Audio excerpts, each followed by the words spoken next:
Hello and welcome to Your New Jersey. I'm Marie Falbo. On today's show, we're taking you inside one of the most meaningful conversations happening in our state, mental health. It affects every family, community, and workplace. For millions of New Jerseyans, it determines whether they not only survive, but truly live. Recently, the Mental Health Association of New Jersey held their 25th Annual Evening of Excellence at the Park Savoy Estate in Florham Park. A beautiful, emotional night recognizing individuals and organizations who are changing the landscape of behavioral health in our state. I had the honor of emceeing the evening, and what I witnessed was powerful. Stories of courage, leadership, and impact that are shaping a healthier New Jersey.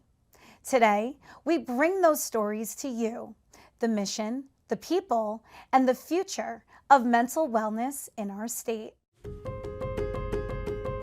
For over 75 years, the Mental Health Association of New Jersey has been meeting people exactly where they are, whether that's a crisis moment, a period of transition, or the first steps toward recovery. They provide peer support, education, community outreach, addiction recovery resources, family guidance, and a warm line that answers tens of thousands of calls each year. In cities, towns, shore communities, and rural pockets of our state, MHANJ is on the ground, offering help to veterans, seniors, young adults, caregivers, and anyone who needs someone to listen.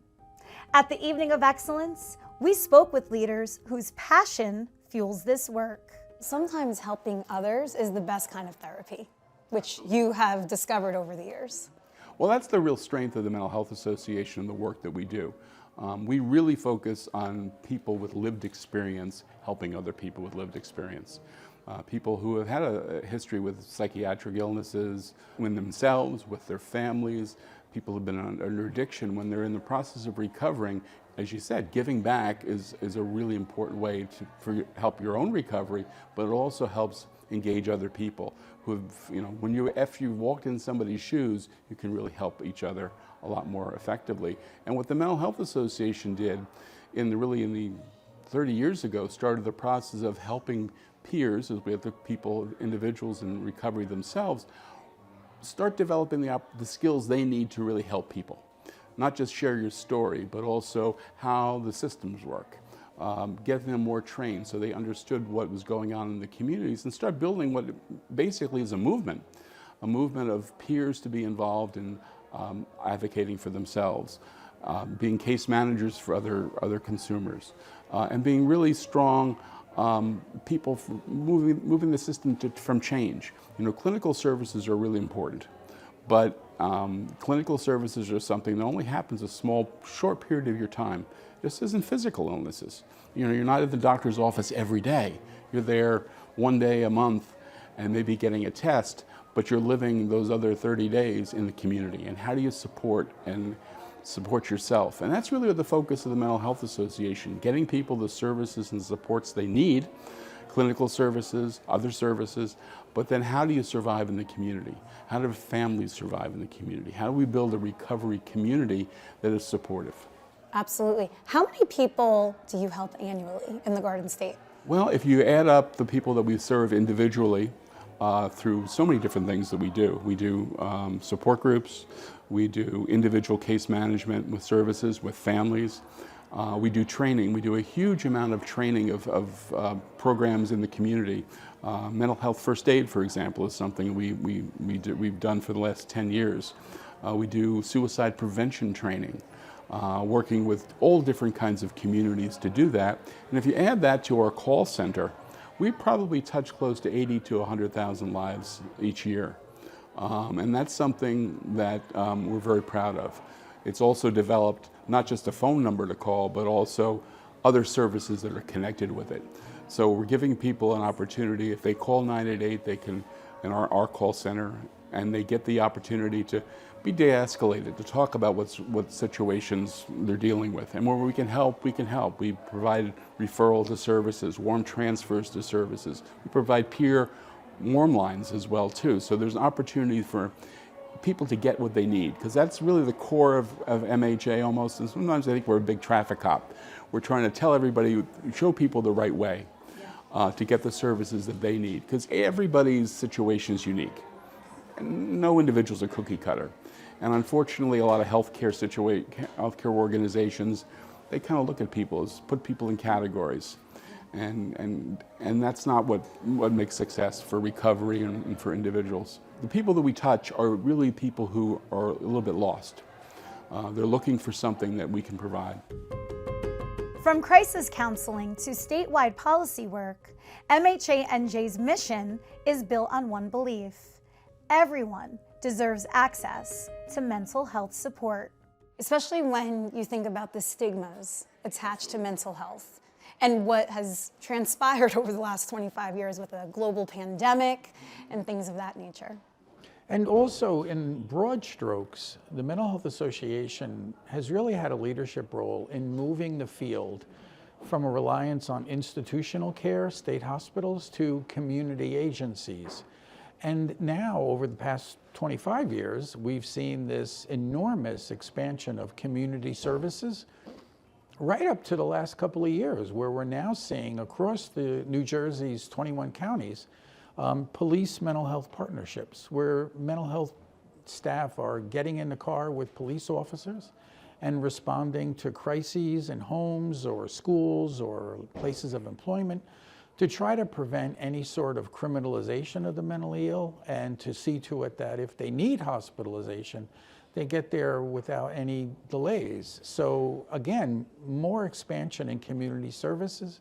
The 988 hotline has been an enormous expansion in community services. The Mental Health Association in New Jersey plays a big part in that. And as a clinician, although I retired, I still work 2 days a week as a psychotherapist. I've had clients that use 988 when they're having a tough moment, and it's been very, very successful. Heading into 2026, what are some of the hot button initiatives of the Mental Health Association? Well, the Mental Health Association continues to advocate for equality in terms of insurance reimbursement. We've seen some laws that are supposed to allow for equity in terms of mental health reimbursement versus physical health reimbursement. I haven't really seen that in reality, so the Mental Health Association continues to advocate for that. Peers, they continue to advocate for peers in terms of, and by peers I mean people who've had lived experience, and they bring a very valuable perspective to the mental health system. So we continue to see that, and also in substance use world, continue to see the Mental Health Association continue to advocate for enlightened policies on treatment for substance use and the decriminalization of substance use. With a new governor taking office in 2026, these leaders are advocating for mental health to remain a statewide priority, ensuring no New Jerseyan falls through the cracks. What are some of the programs that you favorite? I mean, I guess in respect to adolescents. Well, firstly, the family, getting the families involved. They have so many supportive services for families. And then you have now the youth hotline, where they can call in if kids have problems or even potential suicide. This is all what the Mental Health Association provides. 25 years of excellence we're celebrating here tonight. That's right. What does that mean to you? Well, you know, when you have a leadership like Carol Beauchamp and the other people who are affiliated with it, they have been in this for so long, bringing the mental illness to the forefront. And to see the work they've accomplished and the gains they've made in terms of getting people to understand that we need to fund this much better. And when they expanded the call center now, that's 24 hours. It helps so many people. That's an encouraging thing. But we still have to get more funds for that. We have the walkathon. We have all kinds of other things that help mental health, but there's still a stigma attached to it. So we're going to keep working at that.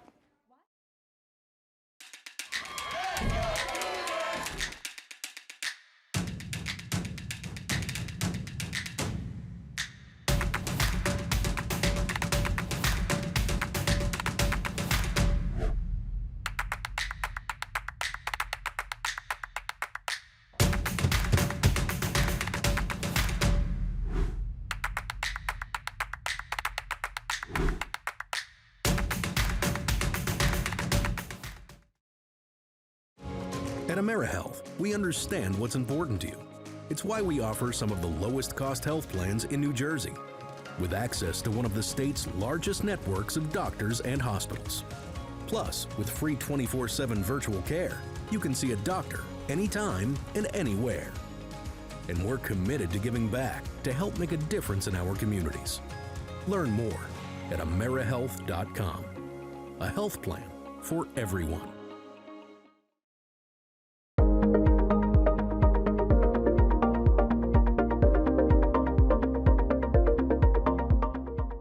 Across New Jersey, families, students, veterans, and caregivers turn to MHANJ at some of the hardest moments of their lives.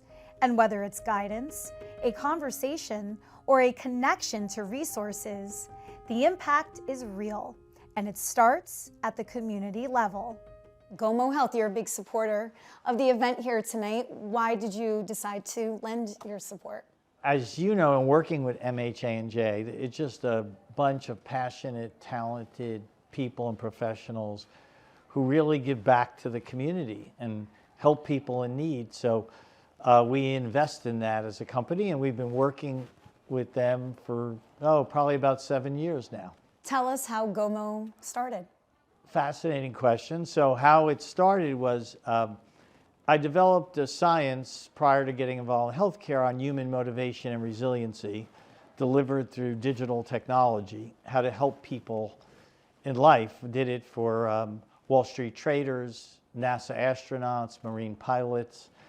And about 10 years ago, I saw what was happening in healthcare, and that there's not enough providers to help. And when people go back to their lived environment, it's tough to take what you learn and form new schedules, routines, and habits in your environment. For all of us, Yeah. We say we'll go to the gym, especially people experiencing various mental challenges. So I took the science and devoted it to vulnerable, underserved populations who are experiencing a lot of complex mental, social, and physical problems. MHANJ uses our technology to help scale the amount of engagement with people, tries to build their confidence to seek help and understand their issues. And so we really help MHANJ in scaling the amount of people they can serve. Even though we're not a nonprofit, I believe we help more people around the world and many nonprofits. Totally. So it's been a good ride. It's been enjoyable, and I've learned a lot from the folks in behavioral health organizations, from folks at MHANJ. They've taught us a lot, which goes back into our science, of engagement. An organization like the Mental Health Association of New Jersey, I view as top echelon in terms of how much it helps people, the efficiency, how much they do with little dollars, right? So I am just excited to support MHANJ and help them grow, and especially help them scale the number of people that MHANJ can serve, because that's critical now. Corporate partners like GoMo Health allow MHANJ to expand programs, build innovative tools, and reach underserved populations, ensuring help is available to everyone. This is a question I asked a couple people, but you obviously have the government background, so we have a new governor-elect. What do you hope to see over the next 4 years in terms of the mental health discussion in the Garden State? So I think mental health should never be given the sidecar, right? You really have to look at a person in terms of their whole person care, which can get reduced to a tagline or just a reference, but it's real. So people with cancer have behavioral health needs. People with cardiac issues, with obesity, with diabetes, with any chronic illness have mental health needs. Can have mental health needs, not necessarily, but you can't ignore those. And certainly, so from an insurance perspective, just cost of care, just if you look at it from a dollars and cents perspective, certainly much less if you address somebody's mental health needs. From a government perspective, you want to make sure that people have access to the care that they need. So I hope that the new governor, and I'm sure she will continue this work, she says, I'm a mom, I've got kids. She sees the impact of social media far different today than it had been years ago, right? That's a brand new thing for us. The isolation, the dependency on virtual anything, as opposed to, you know, living in a world of humans. You can get reduced to really being in an isolated community, or that sounds like an oxymoron, an isolated environment. So I think probably her greatest asset bringing to, you know, into this conversation is that she can draw upon her experience as a parent. To see the impact on children, and youth mental health in particular is at a crisis point.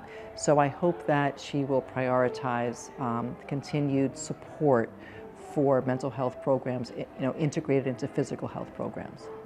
There's such a stigma still around mental health, even though I feel like it's really dominated the public conversation. Yeah. There's still so many people though that are afraid to take that step. Yep. How do we stop that? How do we get them to do what needs to be done? Share stories. Sharing stories is the most powerful thing I think people can do. When they say, I too suffer with depression, or I too have a family member with bipolar disorder, it normalizes it. And it can be managed either with medication or with therapy or with the interventions that are available, that can be available to folks. So I really do think sharing your story is one of the most powerful gifts that you can give to your community. And oftentimes nobody looks like they suffer from mental illness or suffer from substance use disorder. Stigma far and away, I think, is the most, you know, delimiting factor in people accessing help. When I worked for Shatterproof, it was a huge it was a huge priority for them to reduce the stigma associated with substance use disorder. Gary Mendel, who's the founder, used to talk about there would be fundraisers for kids who have cancer because you feel terrible for a child with cancer. There's no fundraiser for a kid who's suffering with a substance use disorder. And stigma can end up, you know, really prompting people to take their own lives. So that's a crisis. So we really have to address it. And I do think talking about it, sharing stories, and normalizing it is the most helpful thing that you can do for each other. So as a company, why is mental health advocacy so important to you? So my company, you know, we have a Japanese business philosophy that has come, you know, transcribed into the United States that really adheres to, if we put the patient first, our business will prosper. And we live and breathe that every day. So these organizations, not just Mental Health America, all the sister mental health groups that are across the country, we really believe it's a core part of how we do business and how we show up in the community. You know, we're headquartered in Princeton, and so this area, the Trenton area and the Princeton area and the New Jersey as a state is very important to us. How does your company help break the stigma around mental health? Well, there's a lot of things. So I'm wearing this bracelet today that we produced, show this to you, in partnership with Mental Health America. And you see it's double-sided, all right?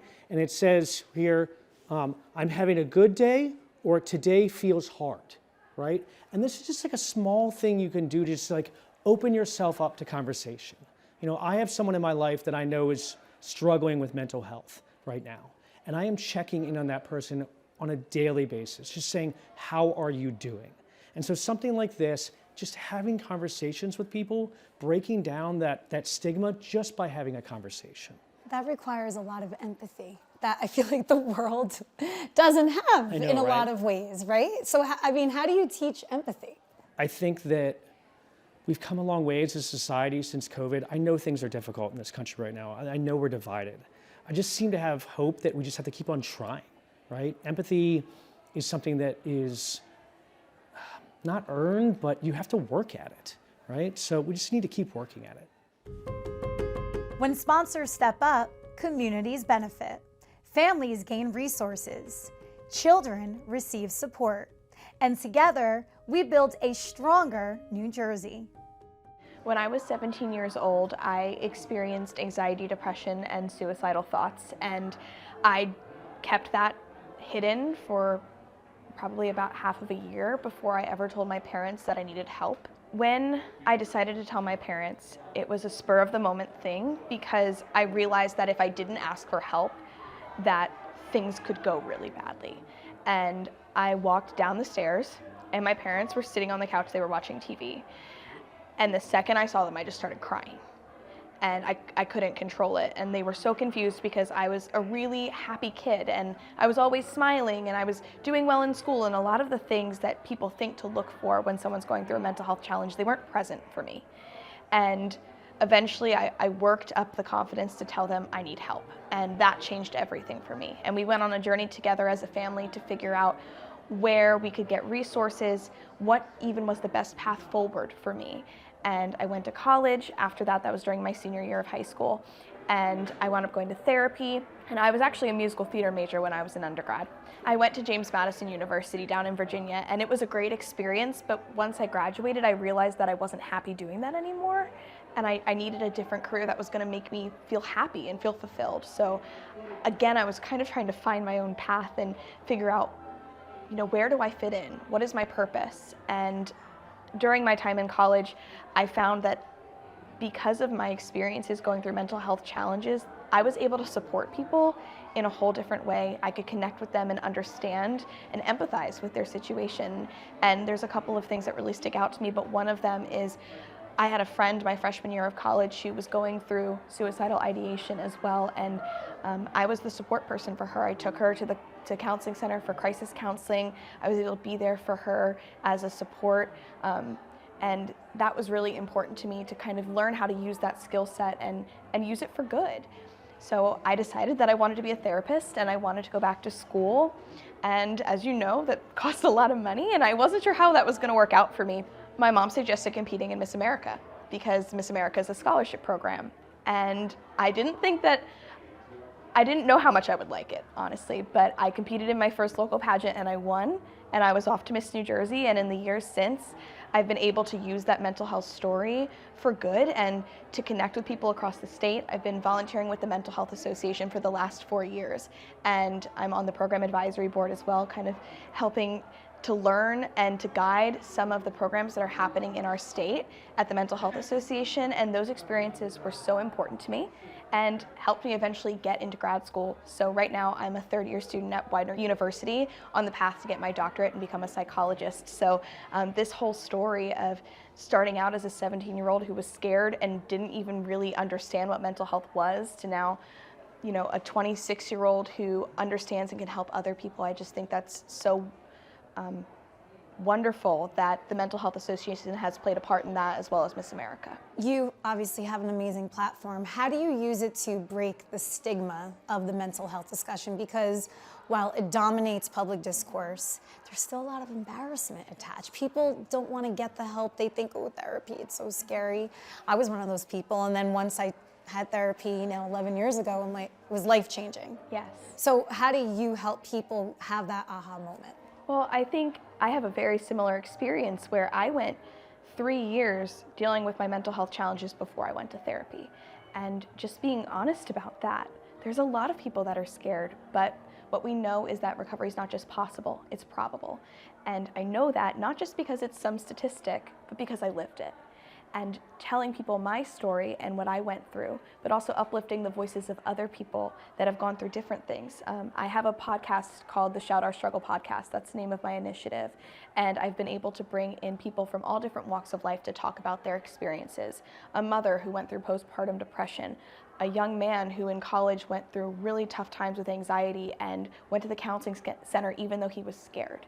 And the more we just talk about and share those stories and show people that they're not alone, a lot of that stigma goes away.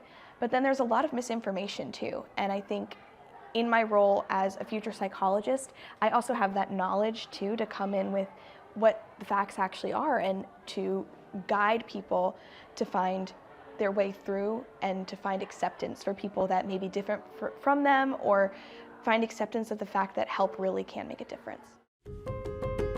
When young leaders like Isabelle speak openly, it changes the culture. It opens doors, and it inspires courage in others who are struggling. This is the ripple effect of MHANJ's community giveback. One story helping another. Mental health isn't just an issue we talk about in headlines. It's something affecting families in every corner of our state. The Mental Health Association of New Jersey shows us what happens when a community lifts each other up. People heal, families stabilize, and hope becomes possible again. Thank you for watching this special episode of Your New Jersey. I'm Lisa Marie Falbo. We'll see you back here next week.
At AmeriHealth, we understand what's important to you.